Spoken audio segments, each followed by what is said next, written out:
This was the Christchurch most Cantabrians knew, but on a quiet, unremarkable autumn Friday in 2019, it was about to become a date forever etched in the minds of New Zealanders and the world. And then the shooting started heavily. He was shooting and shooting and shooting and shooting and shooting.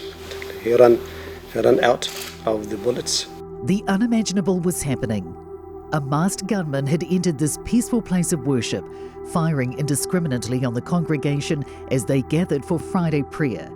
Pretend I'm dead.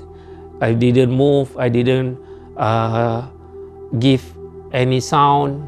Police are currently responding to reports of shots fired in central Christchurch around 1:40 this afternoon. We weren't clear at that point how many people may have been involved, and we didn't know whether this was isolated to those locations or whether it was a lot wider. Senior Constables Jim Manning and Scott Carmody spotted a suspicious vehicle driving erratically. They made the decision to ram the vehicle off the road and take down the suspect at gunpoint. They're very modest. They will say they did what any other person in their situation would do. But we all know you never know if you would until you're tested. They were tested and they did. As the nation and the world reeled in shock at the events that had unfolded in Christchurch, the scale of the horror was yet to be revealed.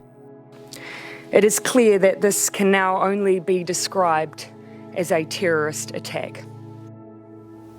I have forgiven him, and I'm sure if my wife was alive, she would have done the same thing. Even those trained in what to do and what to expect in a situation like this were shaken by what they witnessed that afternoon. We tried to get our stretcher into the mosque, but we couldn't because there were fatalities in the way. We ended up having to lift the bodies over top of other bodies onto our stretchers. As New Zealand grieved, the government began to take immediate action, vowing to put a ban on all semi-automatic guns in New Zealand. I can tell you one thing right now. Our gun laws will change. On the same day as this announcement, 6 days on from the mass shooting, the first burials of the victims took place at Memorial Park Cemetery in Linwood. Their heads turned forever to face Mecca, just as they had at Friday prayers on March 15. The more we understand one another, the less the misunderstanding will be. Because from misunderstanding, fear comes. The Friday following March 15 saw mosques right around the country overflow with New Zealanders wishing to pay their respects.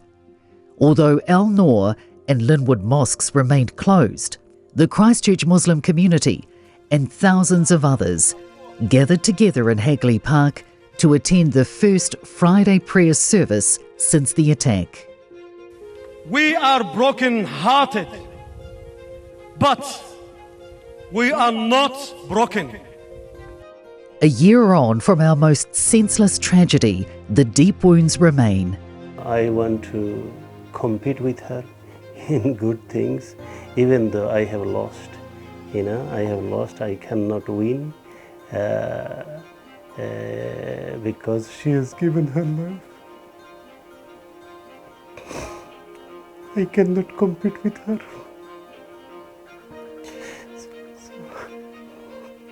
With happily I take the defeat. It's this intense pain at the thought of Husna that makes Fareed's famous forgiveness of the shooter all the more extraordinary. Our united grief and immediate changes to gun laws demonstrated how a government could and should respond to such violence.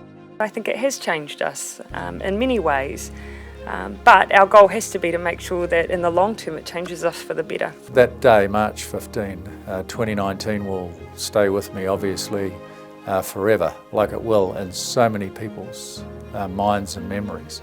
Our people proved as a nation that love is greater than hate and that extremist views would and will not be tolerated in New Zealand. Perhaps that is the most important outcome from a year of sorrow, that a little understanding, acceptance, and kindness can make all the difference. They are us, we are them.